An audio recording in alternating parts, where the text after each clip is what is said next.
विष्णु मंगलम गरुड़ध्वज मंगलम पुंडरीकाक्षाय मंगलाय तनोहरि।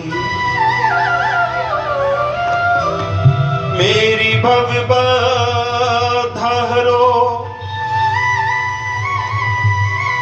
श्री राधा नागरी सोई। जातन की झाई पर श्यामु हरत दुती होई। श्री राधे मेरी स्वामिनी, श्री राधे मेरी स्वामिनी। मैं राधे को दान जन्म जन्म मोह दीजियो। श्री वृंदावन को लाख बार हरि हरि कहे, लाख बार हरि हरि कहे, एक बार हरिदास। अति प्रसन्न श्री लाडली सदा विपन्न को वा। जय जय श्री राधा रमन, जय जय नवल किशोर, जय गोपी चित चोर प्रभु, जय जय माखन चोर। भक्त भक्ति भगवंत गुरु चतुर नाम बपुए। इनके पद बंधन किए नासत विघ्न अने। बोलो वृंदावन बिहारी लाल की, बोली जुगल जोड़ी सरकार की, बरसाने वाली राधा रानी की जय। तो श्री युधिष्ठिर जी बोले कि हे जनार्दन, मल मास के कृष्ण पक्ष की एकादशी का क्या नाम है? उसके व्रत की विधि तथा महात्म्य विस्तार से वर्णन कीजिए। श्री कृष्ण बोले कि हे राजन, इस एकादशी का नाम परमा। ये मनुष्यों को मोक्ष, भोग तथा आनंद देने वाले, पवित्र व पापनाशक। शुक्ल पक्ष की एकादशी के समान ही इसकी विधि है। भक्ति पूर्वक नरोत्तम भगवान का पूजन इस एकादशी में करना उचित है। यहां पर मैं एक मनोहर कथा जो कामपले नामक नगर में हुई और जैसी मैंने सुनी वैसी तुमसे कहता हूं। इस नगर में सुमेध नाम का एक अत्यंत धर्मात्मा ब्राह्मण रहता था। इसकी स्त्री भी अत्यंत पतिव्रता थी, परंतु भाग्यवश वह अत्यंत दरिद्री थी। अनेक मनुष्यों से भिक्षा मांगने पर भी उसको भिक्षा नहीं मिलती। इस कारण भली प्रकार भोजन, वस्त्र और रहने को स्थान तक भी नहीं मिलता। उसकी स्त्री अपने पति के साथ अत्यंत कठिनता से जीवन निर्वाह किया करती। कई दिन वे केवल उपवास ही कर लेते थे। उसकी पतिव्रता स्त्री स्वयं भूखी रहकर भी अतिथि सत्कार अवश्य करती, मगर अपने मुख कमल पर कभी मलिनता ना आने देती। साथ ही अपने पति से कभी किसी वस्तु की याचना न करती। यद्यपि उसका शरीर दिन प्रतिदिन दुर्बल होता जाता था। इस प्रकार अपने स्त्री के दुर्बल शरीर एवं घर में अन्न का अभाव देखकर वह सुमेध ब्राह्मण एक दिन अपनी स्त्री से कहने लगा कि हे प्रिय, यदि मैं किसी श्रेष्ठ मनुष्य से धन मांगता हूं तो मुझको कोई कुछ देता ही नहीं। मैं क्या करूं, कहां जाऊं? बिना धन के घर के कार्य सिद्ध नहीं होते। मुझको विदेश जाने की आज्ञा दो, जिससे मैं कुछ धन प्राप्त कर सकूं। बिना उद्यम के कार्य की सिद्धि नहीं होती। इसी कारण बुद्धिमान सर्वदा उद्यम की प्रशंसा करते हैं। पति के दुख पूर्ण वचन सुनकर वह सुंदर नेत्रों वाली स्त्री नेत्रों में आंसू भरकर तथा दोनों हाथ जोड़कर बड़े विनीत भाव से अपने पति से कहने लगी कि हे स्वामी, मैं कोई विद्वान पंडित नहीं, फिर भी आपकी आज्ञा से कुछ कहना चाहती हूँ, जिसमें कि मैं आपकी और अपनी भलाई ही चाहती हूँ। क्योंकि विपत्ति ग्रस्त मनुष्य सर्वदा यही कहते हैं कि मनुष्य को जो कुछ मिलता है पूर्व जन्म का दिया हुआ ही मिलता है। बिना दिए हुए चाहे स्वर्ण के पर्वत मेरू पर चला जावे, वहां भी कुछ नहीं मिलेगा।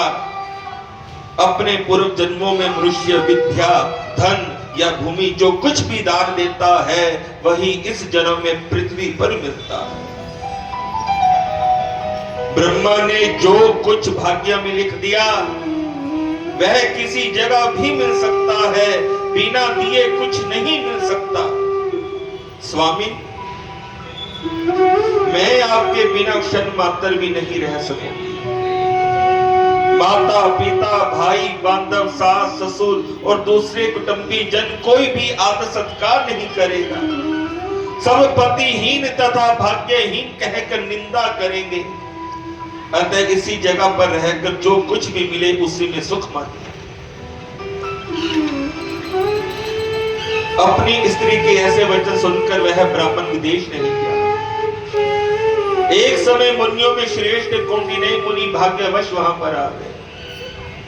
उनको आए हुए देखकर सुमेध अत्यंत प्रसन्न हुए और अपनी स्त्री सहित शीघ्रता से बड़ी नम्रता के साथ बारंबार उनको नमस्कार किया और कहने लगे कि आज हम धन्य हैं, हमारा जन्म आपके दर्शन से सफल हुआ। यहाँ आकर आपने हम की अनुग्रहित किया, हमारे बड़े भाग्य जो आपके दर्शन हुए। ऐसा कहकर सुंदर आसन देकर मुनि की पूजा की और श्रद्धा के साथ मुनिजन को भोजन कराया। उस श्रेष्ठ पतिव्रता स्त्री ने मुनि से पूछा कि महाराज, दरिद्रता का नाश कैसे होता है? बिना दान किए हुए भी धन, विद्या, स्त्री और दूसरे पदार्थ कैसे प्राप्त हो सकते हैं? मेरे पति मुझे छोड़कर धन की आशा में विदेश जा रहे हैं, मैंने उनको रोका है। मेरे भाग्यवश आप यहाँ आ गए। हे महामुनि, कृपा करके कोई ऐसा उपाय, व्रत, तीर्थ या तप बतलाइए जिससे हमारा ये दुख दरिद्र दूर हो जाए। उस सुशीला के ऐसे वचन सुनकर अपने मन में सब पापों, दरिद्र और दुखों का नाश करने वाले उत्तम व्रत का विचार कर मुनि कहने लगे कि हे सुशीले, मल मास के कृष्ण पक्ष की भगवान की अति प्रिय भक्ति देने वाली परमा नाम की जो एकादशी है, तुम उसकी उपासना तथा व्रत करो। उसके करने से मनुष्य धन धान्य से संपन्न हो जाते हैं। विधि पूर्वक व्रत और रात्रि को नृत्य, गीत आदि जागरण करना चाहिए। इस व्रत को सबसे पहले कुबेर जी ने किया। तब श्री शिव जी ने प्रसन्न होकर उनको धन का स्वामी बना दिया। फिर अपने पुत्र को बेचने वाले राजा हरिश्चंद्र ने किया तो अपना खोया हुआ राज्य, ऐश्वर्य तथा स्त्री पुत्र को पुनः प्राप्त किया। तुम भी रात्रि के जागरण सहित इस व्रत को करो। हे पांडव, इतना कहकर अति प्रसन्नता के साथ कौंडिन्य ऋषि ने व्रत की सब विधि उनको समझाई और फिर उनसे पंचरात्रि का शुभ कारक व्रत का वर्णन किया, जिसके अनुष्ठान मात्र से भोग और मोक्ष दोनों प्राप्त होते हैं। उन्होंने कहा कि परमा एकादशी के दिन प्रातः काल नित्य कर्म से निवृत्त होकर यथाशक्ति पंचरात्रि व्रत करने का नियम करें।